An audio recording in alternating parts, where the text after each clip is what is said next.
ठरलं तर मग या मालिकेच्या येणाऱ्या भागामध्ये जबरदस्त असा ट्विस्ट येणार आहे। तर प्रेक्षकांनो, शांताची डेथ बॉडी गुंड लोकांनी गाडीमध्ये ठेवल्याचं CCTV फुटेज सायलीने पोलिसांना दाखवत अर्जुनला निर्दोष सिद्ध केलेले असते। आणि त्याचबरोबर प्रेक्षकांनो, इथे आता अर्जुनला खुनाच्या प्रकरणामध्ये फसवणाऱ्या प्रियाला सायलीने बरोबर धडा शिकवलेला असतो। अधिराज बरोबरचे अश्लील व्हिडिओ इथे आता सायलीने अश्विनला दाखवत प्रियाच्या चांगल्याच मुसक्या आवळलेल्या असतात आणि त्यामुळे अश्विनने इथे आता प्रियाला धक्के मारून घरातून हकलून दिलेले असते। तर येणाऱ्या भागामध्ये कशा पद्धतीने या गोष्टी पुढे घडत जातात आपण सविस्तरपणे बघूया। प्रेक्षकांनो, इथे आता प्रिया अधिराजच्या कंपनीकडे कामाला लागलेली असते। हा सगळा प्लॅनचा जरी भाग असला तरीसुद्धा ॲक्टिंग इथे रिअल आता अधिराज करत असतो। प्रियाला अश्विनच्या समोर एक्सपोज करण्यासाठी हा प्लॅन आखण्यात आलेला असतो। अश्विनचं प्रियावरती वेड्यासारखं प्रेम असतो, त्यासाठी तिच्या चुकासुद्धा तो नजरअंदाज करत असतो। पण अर्जुन सायलीला ते मान्य नसतं।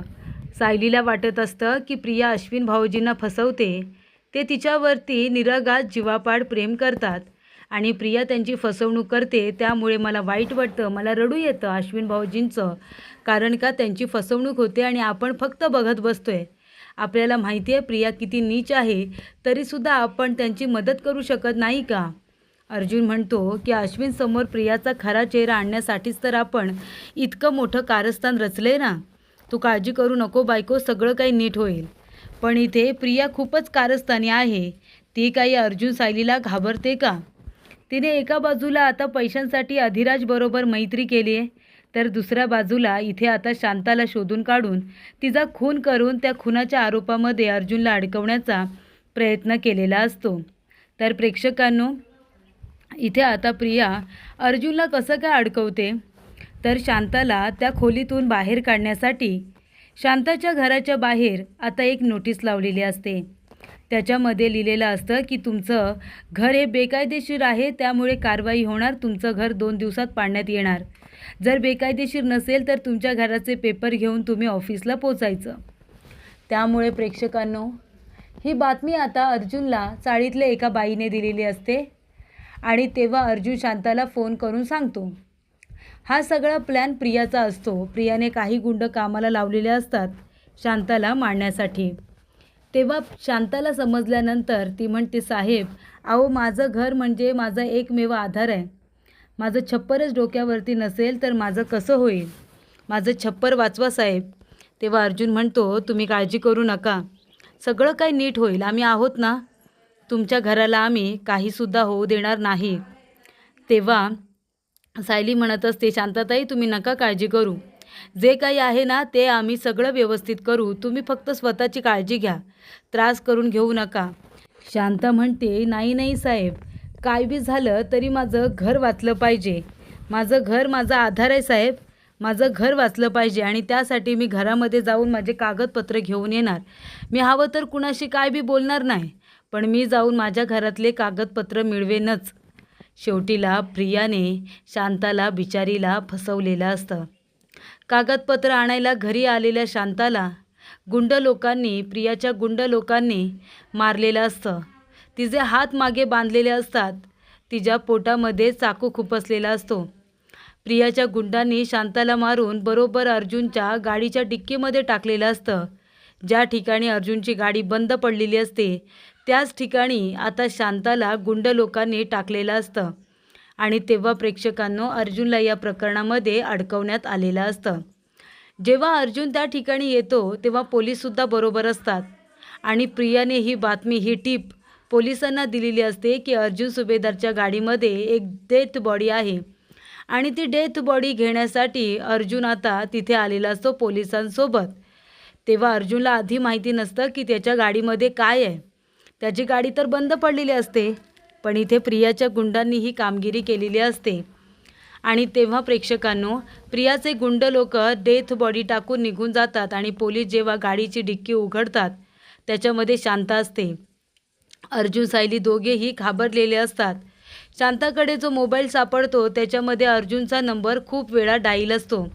अर्जुननेच त्यांच्या घरातून त्यांना काढून एका भाड्याच्या घरामध्ये नेऊन ठेवलं होतं.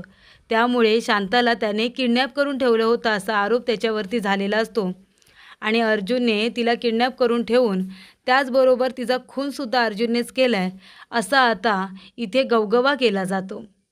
अर्जुन सायली टेन्शनमध्ये येतात. इन्स्पेक्टर मोरे म्हणतात की साहेब आम्हाला माफ करा, पुरावे तुमच्या विरोधात आहेत, तुम्हाला अरेस्ट करावंच लागेल. आणि तेव्हा प्रेक्षकांनो इथे आता अर्जुनला अरेस्ट करून पोलीस आपल्याबरोबर घेऊन गेलेले असतात आणि पोलीस अर्जुनला आता अरेस्ट करतात. तेव्हा इथे चैतन्य, सायली, रविराज काका एकत्र येतात अर्जुनला सोडवण्यासाठी. तेव्हा इथे सायली आता जाते अर्जुनला भेटून येते. तेव्हा प्रिया म्हणत असते, बिचारी सायली, आता काय करशील ग? अर्जुन तर जेलमध्ये गेला. तेव्हा सायली म्हणते, प्रिया तुला काय वाटलं मला माहिती नाही का हे सगळं कुणी केलं? हे सगळं तूच केलेस मला खात्री आहे. पण एक गोष्ट लक्षात ठेव प्रिया, आता तू जे काही केलेस ना तर तू वाघिणीच्या शेपटावरती पाय दिलायस आणि आता जेवढ्या जोरात पाय दिलायस ना तेवढ्याच जोरात इथे नागिन आता फणा काढून तुला डसणार, ही गोष्ट तू लक्षात ठेव. तुझ्या पापाचा घडा आता भरला प्रिया, तो आता फुटायची वेळ आली आहे आणि हीच ती शेवटची संधी होती जी तुला मिळाली होती. पण त्याचं सोनं न करता तू त्याची घाण केलीस ना. माझ्या नवऱ्याला जेलमध्ये टाकून तू खूप मोठा पराक्रम गाजवलायस असं तुझा गैरसमज आहे. पण मी तुला सांगते की मी माझ्या नवऱ्याला बाहेर काढणार आणि तुझा गुन्हेगारपणा आहे ना सगळ्यांसमोर सिद्ध करत तुला घरातून हकलूनसुद्धा देणार. प्रिया म्हणते, बघ काय करता येतं ते, पण तू माझं काही वाकडं करू शकणार नाही या गोष्टीवरती तू विश्वास ठेव. आणि मग काय प्रेक्षकांनो इथे आता अर्जुनला अरेस्ट केलेलं असतं. पोलीस म्हणतात की बघा ह्या कॅमेऱ्यामध्ये ह्या व्हिडिओमध्ये गुंड लोक येत आहेत आणि अर्जुनच्या गाडीच्या डिक्कीमध्ये त्या शांताला ठेवत आहेत. म्हणजे हे काम अर्जुननेच करायला सांगितलं होतं. तेव्हा मग त्या व्हिडिओमध्ये आता अर्जुन कुठे दिसतोय का तुम्हाला असं सायली विचारते. तुम्हाला कुठे हे दिसत आहेत का आजूबाजूला? कुठेच नाही. आम्ही नंतरला आमची गाडी घेण्यासाठी आलो होतो आणि तुम्हाला माहिती दिली कुणी की गाडीच्या डिक्कीमध्ये डेथ बॉडी आहे. मग ज्या माणसाने तुम्हाला बातमी दिली आहे ना त्याच माणसाने कशावरून ही डेथ बॉडी इथे ठेवली नसेल आणि मग माझ्या नवऱ्यावरती त्याचं नाव घेतलं नसेल, सांगा ना. तेव्हा इथे आता सायली हा प्रश्न विचारते, ज्या माणसाने तुम्हाला फोन करून सांगितलं ना की गाडीच्या डिक्कीमध्ये डेथ बॉडी आहे, बरोबर अर्जुनने त्यांना दुसरं घर राहायला दिलं होतं, आधी त्या बाईची चौकशी करायला हवी होती तुम्ही. अहो काय खरं काय खोटं हे तुम्ही करायला हवं होतं ना. तेव्हा इथे आता सायली एक महत्त्वाचं फुटेज आता पोलिसांना दाखवते. प्रियाला माहिती नसतं की आता घराच्या बाहेरचं चाळीच्या बाहेरचं एक CCTV फुटेज सायलीच्या हाती लागले. जेव्हा ते गुंड लोक आपलं काम करायला जात असतात ना तेव्हा प्रियाने त्या गुंड लोकांना पैसे दिलेले असतात आणि त्या CCTV फुटेजमध्ये प्रिया गुंडांना पैसे देते हे आता समोर आलेलं असतं. तेव्हा इथे लगेचच प्रिया म्हणते की हे घ्या, हे पैसे घ्या हवे तेवढे, पण त्या शांताचं काम झालं पाहिजे, तिला मारून आरोप मात्र अर्जुनवरती आला पाहिजे. इथपर्यंत सगळं प्लॅनिंग झालेलं असतं, त्या गुंडाने केलेलं असतं. आणि त्यानंतर इथे आता त्या माणसाला पैसे देण्याचं काम प्रियाचं आहे हे सायलीच्या लक्षात आलेलं असतं. त्यामुळे अर्धवट व्हिडिओ दाखवून आरोप अर्जुनवरती करणाऱ्या प्रियाला सायलीने बरोबर धडा शिकवलेला असतो. पूर्ण आता फुटेज घेऊन ती बरोबर त्या ठिकाणी पोचलेली असते. अर्जुन सायलीला सातत्याने म्हणत असतो की तू वकील होऊ शकतेस, तू तुझं बाकीचं शिक्षण पूर्ण कर आणि तू वकील हो. पण इथे आता सायलीच्या हुशारीमुळे अर्जुनला जामीन मिळालेला असतो. एकतर अर्जुनने ती डेथ बॉडी स्वतःच्या हाताने आणून डिक्कीमध्ये ठेवली नाही आहे, प्रत्यक्षदर्शी पुरावा कोणच नाही आहे. तेव्हा इथे आता सायलीने CCTV फुटेज पोलिसांना दाखवत इथे आता प्रिया गुंडांना पैसे देते हे सायलीने त्यांच्या समोर आणलेलं असतं. याचा अर्थ प्रिया ती व्यक्ती आहे जिने अर्जुनला या प्रकरणामध्ये फसवले, हे तिने सगळ्यांच्या समोर आणलेलं असतं. ही गोष्ट जेव्हा अश्विनला आणि सुभेदारांना समजते ते म्हणतात, अगं ती असं का करेल? तेव्हा ते व्हिडिओ जाता इथे घरातल्या लोकांना दाखवले जातात की ते गुंड लोक त्या ठिकाणी प्रियाजवळ बोलत आहेत आणि प्रिया त्यांना पैसे देऊन काम करायला सांगते. फक्त तेच व्हिडिओवरती सगळेजण विश्वास ठेवू नका ज्याच्यामध्ये इथे आता अर्जुनच्या गाडीमध्ये शांता सापडले. तर त्या गुंडांना तुम्ही नीट बघा, प्रिया त्यांना का पैसे देते हे तुम्हाला लगेच कळेल. आणि त्यामुळे सगळेजण आता सायलीच्या बोलण्यावरती विश्वास ठेवतात. आणि दुसरी घटना म्हणजे प्रेक्षकांनो अशी घडलेली असते की प्रिया म्हणते, तू स्वतःची कातडी वाचवण्यासाठी माझ्या नवऱ्याची सुद्धा तू इथे गय केली नाहीस.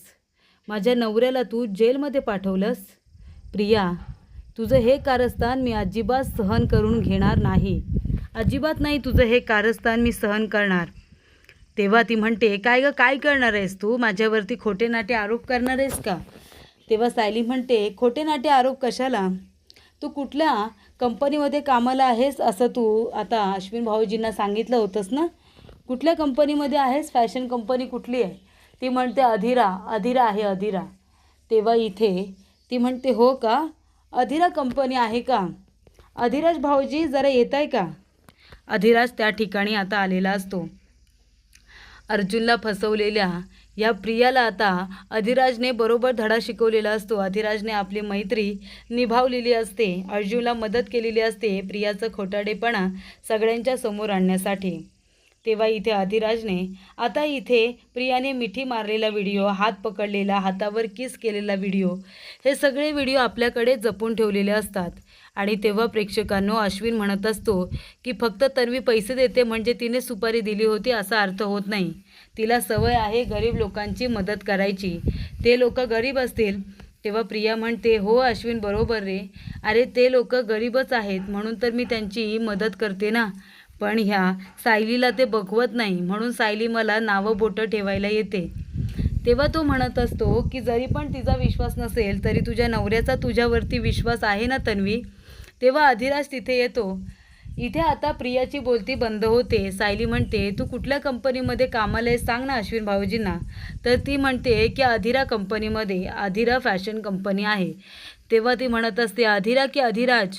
तो म्हणतो की अगं प्रिया, माझं नाव अधिरा नाही आहे, अधिराज आहे, अधिराज. तू माझ्याच तर कंपनीमध्ये कामाला आहेस ना, मग तू तुझ्या नवऱ्याला असं का सांगितलंस? आणि तू तर म्हणाली होतीस की तुझं लग्न झालेलं नाही आहे म्हणून. मग हा तुझा नवरा कसा? तुझे वडील कुठे आहे? तुझी आई कुठे आहे? तुझ्या आईला तर कॅन्सर झाला आहे, वडीलसुद्धा तुझे पॅरलाइज्ड आहेत. आणि तुझी 10वीला बहीण आहे ती कुठे आहे? कशी एक्झाम गेले तुझ्या बहिणीची? आणि भाऊ कुठे आहे? तो तर लहान आहे ना खूप. सांग ना, कुठे आहे तुझी भावंड? प्रिया म्हणते, अरे अधिराज असं काही नाही आहे. आणि कोण आहात तुम्ही? मी काही नाही ओळखत आहे तुम्हाला. जा बरं आत्ताच्या आता इथून, मी तुम्हाला नाही ओळखत. तेव्हा अश्विन म्हणतो, हे काय करताय तुम्ही? काय चाललं आहे तुमचं? आणि अधिराज हे सगळं काय आहे? तेव्हा अधिराज म्हणत असतो, काही नाही मित्रा, तुझे डोळे उघडायचे आहेत ना म्हणून इथे मी मदतीला आलो आहे. तो म्हणतो, तू काय रे माझे डोळे उघडणार? काय माहिती काय तुला? तेव्हा तो म्हणतो, बरं माझ्यावरती विश्वास ठेवू नको, पण ह्या व्हिडिओवरती तरी विश्वास ठेवशील ना? तेव्हा प्रेक्षकांनो अधिराज इथे प्रियाला पहिल्यांदा कॅफेमध्ये भेटलेला असतो. तेव्हा त्यांच्यात झालेलं बोलणं, गाडीमध्ये भेटल्यानंतर झालेलं बोलणं, ऑफिसमध्ये बसल्यानंतर झालेलं बोलणं, या सगळ्या गोष्टी आता अधिराजने व्हिडिओ करून ठेवलेल्या असतात. आणि आता प्रियाने अर्जुनला फसवण्याचा का प्रयत्न केला ते सुद्धा सांगितलेलं असतं. कारण अर्जुनने प्रिया खरी तन्वी नाही आहे हे शोधून काढलं होतं. आणि त्याचबरोबर प्रिया सगळ्यांना फसवते, अश्विनबरोबर खोटं बोलते. आणि हे सगळ्यांसमोर आणण्यासाठी अधिराज म्हणतो की अर्जुनने माझी मदत घेतली. आणि ते आता व्हिडिओज प्रियाचे अश्लील व्हिडिओ इथे अश्विन आणि सगळे सुभेदार जेव्हा बघतात तेव्हा सगळ्यांना कळतं की प्रिया फक्त चांगलं वागण्याचं नाटक करत होती.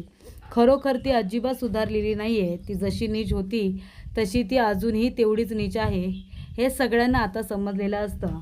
इथे आता अधिराजबरोबर प्रेमाचं नाटक करणाऱ्या प्रियाचा पर्दाफाश झालेला असतो. ती अश्विनबरोबर सुद्धा प्रिया इथे आता पैशांचं तिला खूळ असतं म्हणून ती प्रेमाचं नाटकच करत असते. आणि शेवटीला प्रियाचं कारस्थान दोघांच्याही समोर आल्यानंतर दोघेजण लाथ मारून तिला घरातून हाकलून देतात. अश्विन म्हणतो की हिच्यासारखी मुलगी माझ्या आयुष्यामध्ये मला अजिबात नको आहे. हिच्यासारखी मुलगी मी अजिबात बघितली नाही. जिच्यावरती जीवापाड प्रेम केलं तिनेच माझा विश्वासघात केला आणि कशासाठी तर पैशांसाठी. ही गोष्ट जेव्हा आता अश्विनच्या लक्षात येते तर तो इथे प्रियाला आता डिवोर्स देण्याचा निर्णय घेतो आणि तो खूपच जास्त शांतपणे घेतो. तो म्हणतो की अशा मुलीबरोबर मी माझा संसार सुखी करू शकत नाही. मी आत्ताच्या आता ह्या मुलीला माझ्या आयुष्यातून बेदखल करतो, असं आता अश्विन म्हणतो. डिवोर्स पेपरवरती साईन करून इथे प्रियालासुद्धा आता डिवोर्स पेपर साईन करायला सांगतो.